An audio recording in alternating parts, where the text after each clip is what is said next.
Content warning. The following program may contain descriptions of violence and/or sexual assault that may be upsetting to some listeners. Listener discretion is advised.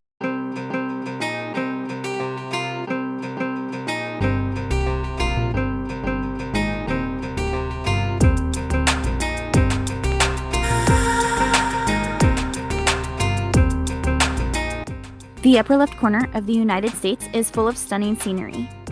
Beautiful mountains, raging rivers, breathtaking valleys, and so much more. But the Pacific Northwest is also known for something more sinister. This beautiful land also seems to be a breeding ground for serial killers and others who perform heinous acts. I was born and raised in the Pacific Northwest, and I've had a fascination with true crime since childhood. I'm here to tell you the true crime stories of the PNW. Grab your sweater and a cup of coffee. I'm your host, Emily, and this is the upper left corner.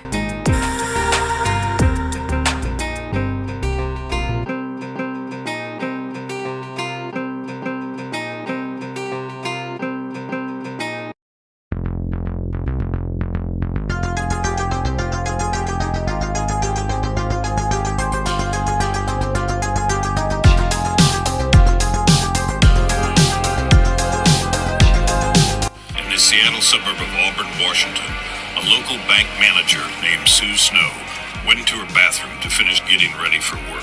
A few minutes later, her teenage daughter found her collapsed on the floor and called 911.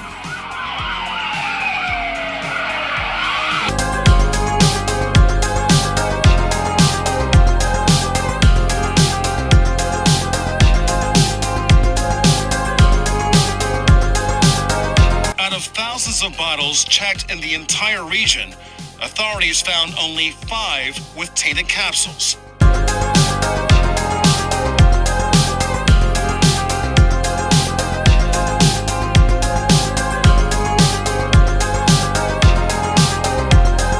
The FBI lab found an important clue. You could see them with the naked eye. Little green crystals mixed in with the cyanide.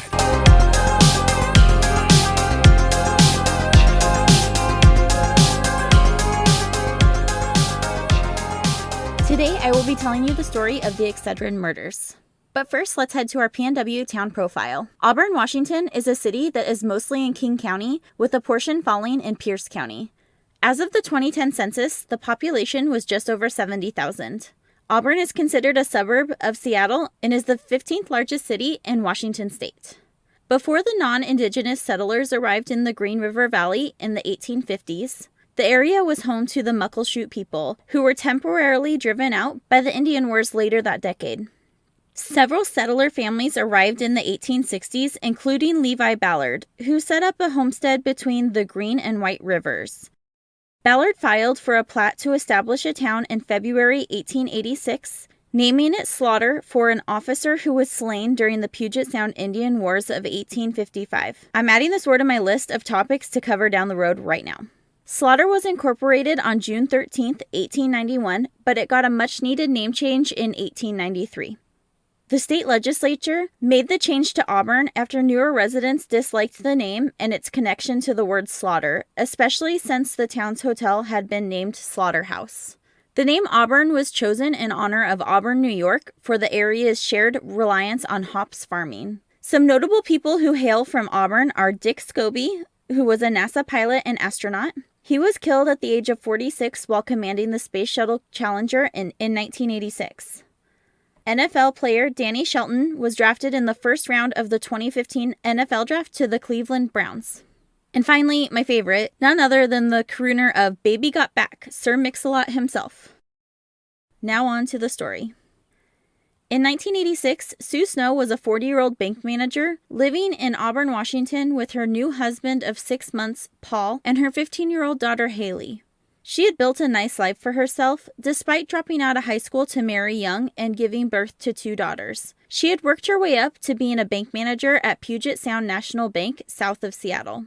At around 6 a.m. on June 11, 1986, Sue woke up with a headache and sleepily took 2 Excedrin capsules before getting ready for her workday. The new bottle of Excedrin had already been opened that day by Sue's husband, Paul, who had taken 2 on his way to work as a truck driver for his arthritis. She went to take a shower and her daughter heard a thud from the bathroom. Haley ran to check on her mom, thinking she may have slipped in the shower. She found her mother unresponsive on the bathroom floor with a faint pulse and called 911. Sue was transported to Harborview Medical Center, and Haley attempted to contact everyone in her family, which in the 80s was obviously more difficult. She was able to get a hold of her stepfather's dispatcher, who was able to drive to the Safeway distribution center that Paul was loading at and gave him a ride to Harborview. Paul didn't seem too concerned, as the full message of what was going on hadn't been relayed to him, and he even ran back to his truck to grab his book that he was reading for the waiting room.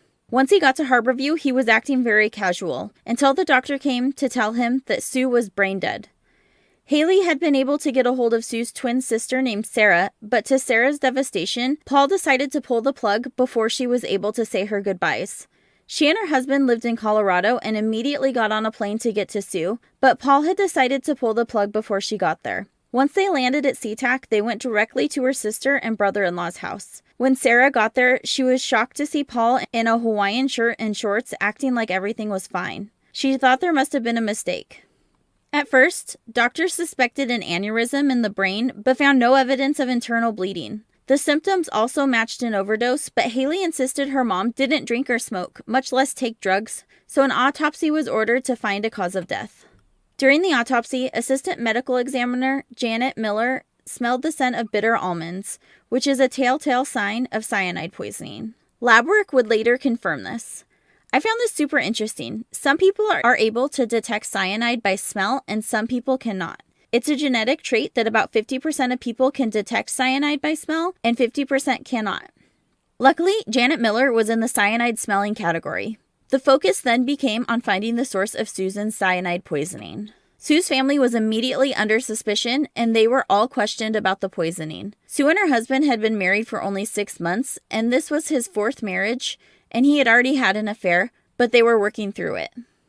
They raided Paul's Kenworth truck and found pills but no Excedrin. He did admit to using amphetamines on occasion. He had 2 life insurance policies on his wife, and the day Sue died, it was garbage day, so authorities thought he could have planned to poison her on that day so that the evidence would be taken by the garbage truck that morning. So obviously, he became suspect number 1, and they went to work to connect Paul to the purchase of cyanide. He came under even more suspicion when 2 months after Sue's death, he had already moved on with a flight attendant he met while on a trip to California. He married her less than 6 months after Sue had died. Soon after, the FDA announced to the public that the bottle of extra-strength Excedrin capsules found at Sue's home had contained cyanide. Out of the 60 pills, 3 had been laced with cyanide, and by chance, Sue's husband Paul did not get a laced capsule when he took 2 for his arthritis that morning, although the authorities weren't sure they could trust that he really did take them. Remember, it was trash day. The FBI was notified and 60 agents were assigned to Sue's case, and the manufacturer, Bristol Myers, began a nationwide recall of extra-strength Excedrin capsules. A consortium of drug companies that were alarmed by the product tampering posted a $300,000 reward for information leading to the capture of the person responsible. Cyanide is shockingly easy to come by. You can buy it from chemical plants. High school chemistry classes use it, as well as jewelry stores and photography stores. It can be crushed up to resemble salt and is completely undetectable when placed in a capsule. A small amount is deadly, and at the time, you could buy cyanide in Seattle for about $11 per pound. The reason the drug companies immediately panicked was because this was happening only 4 years after the Chicago Tylenol murders, in which someone had laced bottles of Tylenol with cyanide, killing 7 innocent people, including a child and 3 members from one family who had all taken Tylenol from the same bottle. At that time, Johnson & Johnson distributed warnings and halted Tylenol production and advertising. They eventually issued a nationwide recall of Tylenol products, which was an estimated 31 million bottles that were in circulation with a retail value of over $100 million, which would be over $265 million in today's money. They also began running ads warning the nation to throw out their bottles of Tylenol. They were praised for their willingness to take action, especially since they took such a monetary loss to save lives. The Chicago Tylenol murders are still unsolved to this day, and that unsolved case has haunted the FBI. So 4 years later, when Sue Snow died from cyanide-laced Excedrin capsules, Bristol Myers followed in the footsteps of Johnson & Johnson. The FBI did a major sweep of the grocery and pharmacy shelves in King County, And that search turned up another tainted bottle from Johnny's Market in Kent, Washington, that had the same lot number as the bottle that Sue had in her house. The authorities released the specific lot number and warned people to check their medicine cabinets. Hysteria began to grow in Washington, and this story became national news. About a week after Sue's death, Stella Nickell, a 42-year-old security screener at SeaTac Airport, called police to let them know that she had 2 bottles of Excedrin that matched the lot number that killed Sue. When police arrived, they were shocked to learn that Stella's 52-year-old husband, Bruce Nickell, had died 2 weeks earlier. On June 5, 1986, Bruce had complained of a headache and took 4 Excedrin. He went outside to sit on his patio and called for Stella moments later, saying he felt like he was going to pass out. When she came to check on him, he had collapsed and was unresponsive. Stella had called for emergency services, and 2 volunteer firefighters, a couple, who lived nearby, responded to the call first. As the Nickells lived in a trailer park, it was a little confusing to find the trailer. Typically, in an emergency situation, someone will be out to wave down the ambulance. However, no one was outside, but they did notice a woman peeking out past the curtains in one of the trailers. This turned out to be Stella, who made no apparent effort to flag down help.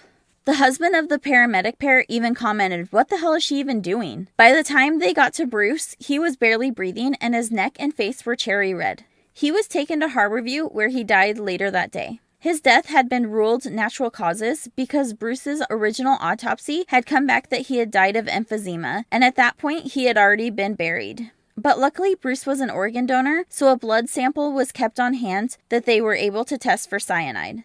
The blood test came back positive shortly thereafter. To an increasingly jittery public, it seemed as if a random killer was on the loose after the second case of Excedrin laced with cyanide poison came out. Both of the bottles from the Nickells' home were contaminated. Stella said she purchased one in Auburn and one at Johnny's Market in Kent. Along with the cyanide, the FBI crime lab found that the capsules also contained flecks of an unknown green substance. Further testing showed this was an algaecide used in home aquariums, and they were even able to narrow it down to the brand. It was called Algae Destroyer.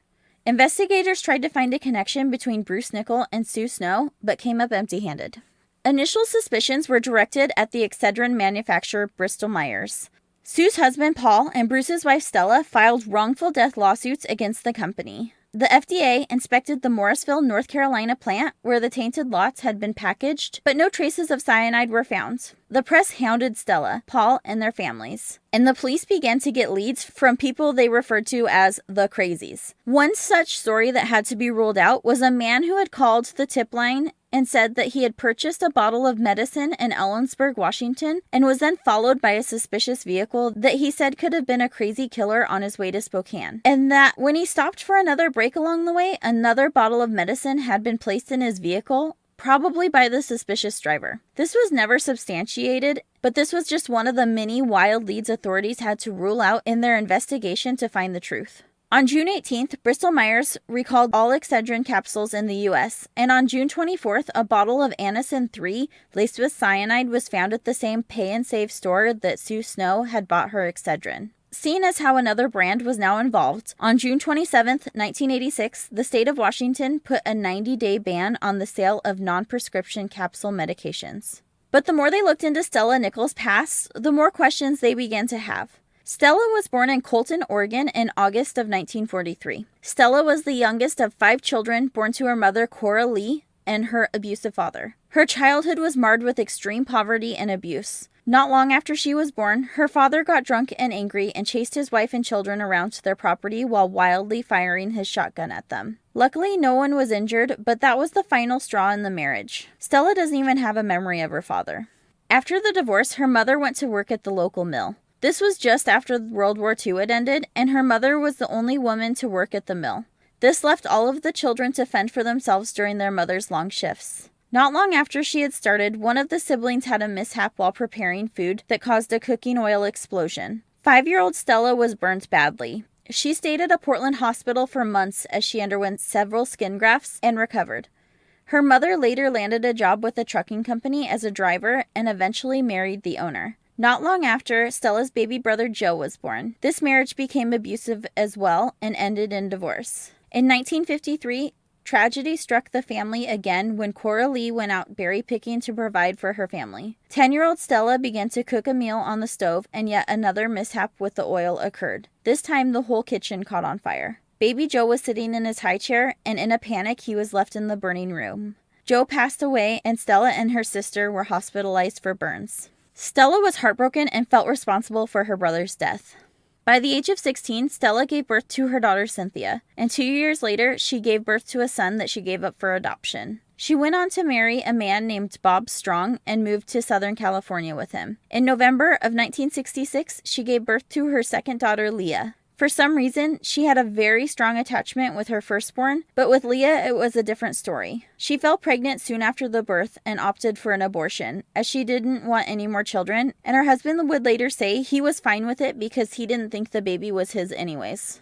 Stella was known to run around with other men regularly, and the marriage ended in divorce. She began to have various legal troubles, including a fraud conviction in 1968, a charge the following year for beating her daughter Cynthia with a curtain rod, and a forgery conviction in 1971. She served 6 months in jail for the fraud charge and was ordered into counseling for the abuse charge. That is such a 1971 punishment. Can you imagine someone being charged for fraud and beating their kid with a curtain rod in 2021? And you get jail time for the fraud, but just go to some counseling for beating your child. Anyways, the FBI found out about her criminal history after running a background check after Bruce's death.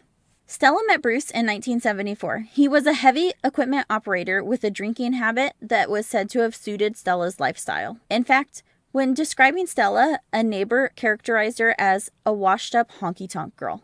During the course of their 12-year marriage, Bruce had entered rehab and gave up drinking. Stella resented this, saying he was now boring. Their marriage struggled after Bruce got sober, and Stella continued spending lots of time at the bars and cultivated a home aquarium as a new hobby. She even dreamed of buying the lot next to their house to open a tropical fish store. 10 years into their marriage, things were not going well. They lived in a trailer park next to Stella's elderly mother who needed care, and now her grown daughter Cynthia, who had gone through a divorce, had moved in with them with their children. With contamination of the Excedrin at the factory being ruled out, authorities began to focus on how they could have become contaminated between the factory and store shelves. At the time, Excedrin was packaged in a plastic bottle with the mouth of the bottle sealed with foil and the lid secured with plastic wrap. All of the capsules that had been tampered with were the type that were in 2 pieces with powder inside. Both Paul Webking and Stella Nickell were asked to take a polygraph, which Webking agreed to, but he did complain to the press later about his treatment by the FBI. Nickell declined the polygraph, stating her doctor said she was too shaken up to pass a polygraph. At this time, investigators became suspicious of Stella for multiple reasons. First off, she was in possession of 2 of the 5 bottles that were contaminated, and her story was that she had purchased them at different times in different locations. They did not believe that would happen by chance. However, they couldn't answer why she would have come forward to have her husband's death looked into if his death had been ruled natural causes. She would have been getting away with poisoning her husband if no one knew about it. Their suspicions grew when detectives uncovered more circumstantial evidence pointing to Stella. She had taken out a $76,000 life insurance policy on her husband with an additional $100,000 payout if the death was ruled accidental. It then came to light that she had disputed Bruce's cause of death with the doctors before Sue had died, as they had ruled it natural causes, so she would not be getting the accidental death money from the life insurance. As they looked into the life insurance policy, they discovered that Bruce's signature had been forged on the forms. Stories of Stella's behavior after Bruce's death also raised red flags. The day after Bruce's death, Stella drove to Eastern Washington to inform Bruce's parents of his death. Stella went to Bruce's cousin, Dick Nickell, to help her break the bad news to the elderly couple. Dick had been the sheriff in Wenatchee, Washington for 20 years, but was now retired. She woke him up that morning by pounding on his door and told him the bad news. She asked if he could go with her to notify Bruce's parents. He agreed, and they drove across town to their apartment. However, Stella didn't even get out of the car once they arrived and left it to Dick to break the news to his aunt and uncle. Bruce's parents were heartbroken. They had tried to conceive for 14 years but were unable to. They adopted Bruce from a Seattle adoption agency, and they were said to have loved him so much. His dad owned an apple orchard, and his mother was a second-grade teacher. Once they had him, they tried to give him everything. They learned their baby, who had been adopted at 1 week old, was allergic to cow's milk. So his dad bought him a goat and faithfully milked it every morning so Bruce had milk to drink. He grew up in an orchard, had a collie, and all kinds of animals. His parents had given him an ideal childhood. However, Bruce took up drinking at the age of 15, which caused most of the trouble in his life. For example, Stella was his 5th wife. At the funeral, Stella's behavior also raised eyebrows. She didn't even seem to shed a tear. Dick Nickell had told the funeral director at one point that he thought she might have had something to do with Bruce's death. Investigators were also trying to verify that Stella had purchased algae destroyer from a local fish store for her home aquarium. A store employee knew Stella because she was a regular customer and confirmed that Stella used the specific brands that the FBI had found small flecks of in the cyanide-laced Excedrin, because she was very memorable as the lady with the bell attached to her purse. So even when the employee was out of eyesight, he knew Stella had walked in just by hearing the bell. Authorities speculated that the algaecide had mixed with the cyanide when she used the same bowl to crush them up without washing it in between. Finally, one of the most damning pieces of evidence came in the form of a letter that Stella had written to one of her many debt collectors. She and Bruce were in such deep debt, all of their possessions were in danger of being foreclosed or repossessed. Before Bruce had died, Stella wrote a letter to one of the companies she owed, asking for another chance to pay because her husband was now out of the picture and she would be coming into some money. She set up a payment plan, and of course, once the insurance money started rolling in, she was able to pay it off. Stella finally consented to a polygraph in November of 1986 that she failed. Investigators began to focus on her even farther. However, they were having a hard time linking Stella to the purchase of cyanide. At this time, they had a solid theory that Stella had poisoned her husband as an insurance-motivated murder. She was expecting $176,000 in life insurance money, but was disappointed when his death was ruled natural causes, so she wouldn't receive the extra $100,000 payout. The $76,000 would have paid off her debts, but she would not have enough to open her tropical fish store. So she placed more tainted bottles on the shelves so that when a pattern arose, she would be able to come forward and his death would be ruled accidental and she would get the extra $100,000. The fact that there were 2 other bottles on the shelves is terrifying. Thank goodness the medical examiner had smelled the cyanide from Sue, or else more people could have died from Stella's greediness. Authorities continued to investigate the case, and in 1987, Stella's adult daughter Cynthia, who she had been arrested for beating with a curtain rod as a child, came forward and gave police some new information. She told them how Stella had repeatedly stated she wanted her husband dead. She thought he was boring after getting sober, preferring to stay home and watch television, aka my dream, rather than go out to the bars. Cynthia claimed she had even told her that she had tried previously to poison Bruce with foxglove, which is a poisonous plant. When that failed, she started researching other methods to poison him at the library and came across cyanide. She also bragged to her daughter about what she could do with the insurance money if Bruce were dead, like opening the fish store of her dreams in the trailer park. The book Deadly Harvest was marked as overdue in library records, indicating that Stella had borrowed the book but never returned it, which is right on brand for Stella. The FBI identified her fingerprints on cyanide-related pages on a number of the books she had checked out from the library. On December 9, 1987, Stella Nickell was indicted by a federal grand jury on 5 counts of product tampering, including 2 which resulted in the deaths of Sue Snow and Bruce Nickell, and she was arrested the same day. In April 1988, she went on trial and was found guilty on May 9th after 5 days of jury deliberation. Stella's legal team filed a motion for a mistrial claiming jury tampering and judicial misconduct, but the motion was denied and she was sentenced to 2 90-year terms for the charges relating to the deaths of Sue and Bruce, and 3 10-year terms for the other product tampering charges. All sentences were to run concurrently, and the judge ordered her to pay a small fine and forfeit her remaining assets to the families of her victims.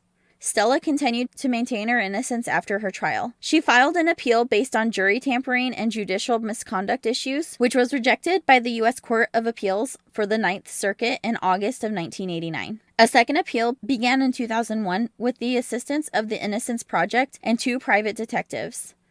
When I first read this, I thought Stella was just grasping at anything she could, but after some research, it turns out there were some legit problems with the case. She was completely broke in prison, and the Innocent Project and 2 private detectives donated their time to helping her case, and here's what they came up with. First off, Stella accused the FBI of withholding information from the defense during the trial. She also made the point that Bruce had just been officially hired on by the state as an equipment operator, and if he would have passed a physical, he would have had another state-provided life insurance policy worth $25,000. Why would she not have waited for that to take effect before killing Bruce? Also, there was an extremely problematic juror. This female juror was accused of leaking things to the press during the trial, such as where other jurors stood. This same juror had also not disclosed that she herself had benefited from a lawsuit against a manufacturer where at first tampering was suspected. This woman was a realtor, and about a month after the Excedrin poisonings, she bit into a goldfish cracker at an open house and found a pill inside. She called poison control, and luckily there was no cyanide in the cracker or the pill, and it was determined to be an ibuprofen. She settled the lawsuit for $500, but when asked for comment about it, Pepperidge Farms, the makers of the goldfish cracker, stated that there is no way an ibuprofen pill could have made it through the machine that grinds the crackers before baking, and basically stopped just short of saying that the juror may have made it up. She seemed to love all of the press attention, so I wouldn't put it past her. When questioned in court about why she didn't mention this during jury selection, she asked why it would have been important to the case. They informed her that in her lawsuit, they found that she had cited the Auburn poisonings, and during jury selections, she said she had never heard of the case before, which was clearly a lie, and she would have been ruled out as a juror if they had known all of this. She also caused problems during the trial when she said she had received a phone call from an unknown person saying that Stella had failed a polygraph. This caused even more of a delay during the trial as they tried to sort out what to do with her. I'm just guessing here, but I bet all of the other jurors hated her. The trial was delayed so many times because of her antics, and they all had to come back multiple times over the span of years during all of the appeals to answer questions about this juror. In the end, though, all appeals were denied. Stella claims that her daughter had lied about her involvement in the case to obtain the $300,000 reward money being offered by the drug companies. Cynthia obviously had a rough upbringing, and it showed into adulthood. She struggled with drugs and alcohol and was in many abusive relationships. Many people have speculated how Cynthia knew so much insider information about her mother's plans to not be involved herself. She did eventually collect $250,000 of the $300,000 reward money, and the remaining $50,000 was split between 8 other individuals who helped in the case. After the 1982 Chicago Tylenol murders, FDA regulations went into effect which made it a federal offense. Local and state authorities are not, however, prevented from filing charges in these cases as well. Under this law, Stella's crime was prosecutable as a federal product tampering case, and she was convicted not of murder but of product tampering that caused death. The possibility of state charges for the murders of Sue Snow and Bruce Nickell still exists in the state of Washington if she were ever to be released or evidence of Cynthia's involvement came to light. Stella became eligible for parole in 2018 at 73 years old. However, she is still incarcerated at a female-only low-security prison in Dublin, California, east of San Francisco. Her release date is given as July 10th, 2040, which will be about a month before her 97th birthday. Stella's daughter Cynthia left town after the trial with her $250,000. She grabbed her daughter from foster care and was never seen again. There have been reported sightings in Orange County, California, but she has never reached out to any family members, including her father or her sister. And that is the case of the Excedrin murders.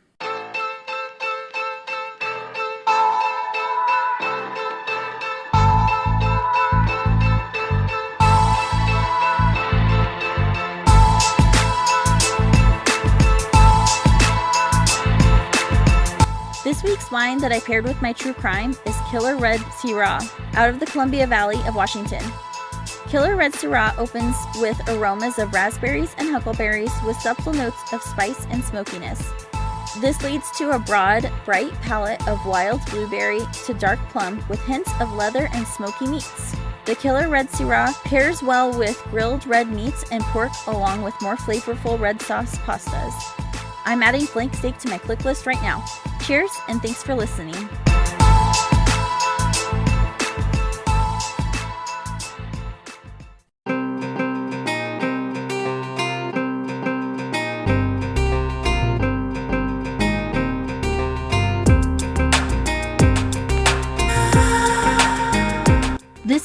Upper Left Corner, a PNW true crime podcast. If you enjoyed the episode today, please leave a 5-star rating and review and share it with a friend. All of the sources for this episode are listed in the show notes and at upperleftpodcast.com. You can follow the show on Instagram at Upper Left Corner Pod or on Facebook at Upper Left Corner Podcast. If you have a case suggestion or a PNW wine recommendation, please email me at upperleftpodcast@gmail.com. Thank you for your support.